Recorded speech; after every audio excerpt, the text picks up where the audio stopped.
Hey everyone, Kevin Lewis here with Home Life Benchmark Titus Realty, and it's time for your May 2020 Fraser Valley Real Estate Update.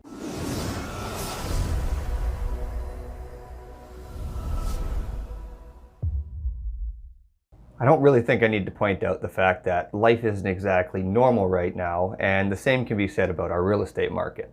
With the COVID-19 lockdowns in effect, April 2020's real estate market was obviously greatly affected, and we saw substantially fewer sales than we would typically see in a month of April. With only 656 sales in the month of April 2020, that was 59% lower than the 10-year average for the month of April. Now, despite all of this, prices still managed to creep up for the month in a month-to-month comparison as well as a year-to-year comparison. So today I want to talk about why did that happen and what's going on in our market to cause prices to continue to rise, and will they come down, or what's going to happen in the future.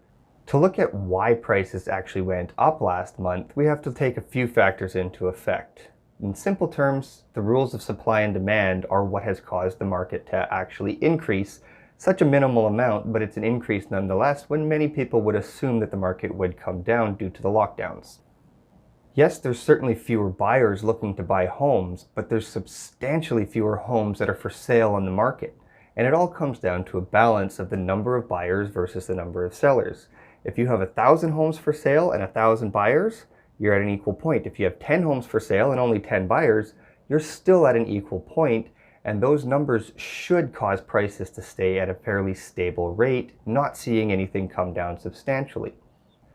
So due to the lack of inventory that we currently have in the market, we're seeing good homes still sell for the same prices they would have in the past. Now, that's not to say that there's not deals to be had. There are certain situations where sellers may have to liquidate their assets in order to deal with what's going on in the world right now, and there is potential for some opportunity to get a little bit of a deal on a property, but not the same kind of deal that many people are asking about, thinking the market's going to tank, we're going to be able to pick up half the price of what it was 3 months ago. I don't think that's going to be the case. As I said in last month's video, I would suspect that as the lockdowns start to lift a little bit, we are going to see the market activity pick up quite substantially, and the quicker we lift the lockdowns, the quicker the market will recover in the number of sales, and there's a potential for prices to even take a slight jump up if the market picks up very quickly. Now you might be asking yourself, well, the economy is going so bad, how can housing stay stable? Well, there's a few things we have to look at for that. Number one, housing and land is a real asset. It's called real estate for a reason, because you can touch, you can feel, you can stand on the property that is a real property. Stocks and bonds, they're not real. They're pieces of paper or electronic documents that represent ownership in an idea of something. You can't touch and hold a business the same way you can touch and hold and define what a real estate property is. In a typical economic turndown, we don't usually see prices of homes get affected too greatly compared to the rest of the economy. Now, 2008, of course, was an exception to this rule, as the reason for the collapse was mortgages and directly related to real estate, housing, etc. So when it's directly related to that, obviously it's going to be affected.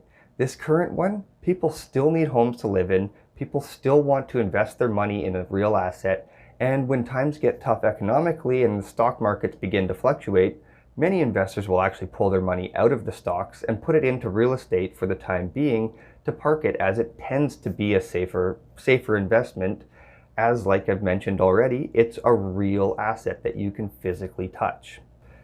In no way am I saying that stocks, bonds, mutual funds are a bad investment. It's just a very different type of investment, and any money manager will tell you that you want to have a diverse portfolio, meaning you want to have some stocks, you want to have some bonds, you want to have some real estate. In this situation, what we're seeing is, because this stock column is fluctuating so much, the real estate column is staying fairly stable, you're likely to see people jump out of this one just from the uncertainty and park it into the real estate column there, because it is more stable. The more people that jump ship from the stock market into the housing market is, again, more likely to cause real estate prices to increase rather than decrease. So this leads to the question, is now a good time to buy or sell? Well, it really depends on your unique situation. I have told several clients over the last couple months that you're probably best to wait things out and see what happens with all of this going on. Because of course we can't see into the future.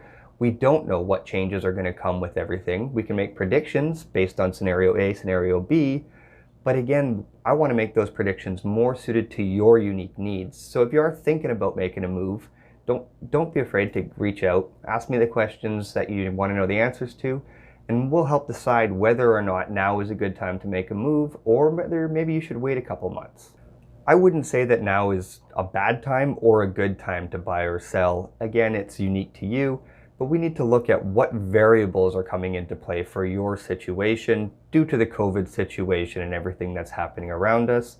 And of course, we're going to be able to update the situation weekly, daily, hourly as new announcements are made to the lockdown restrictions as they begin to lift going into summertime.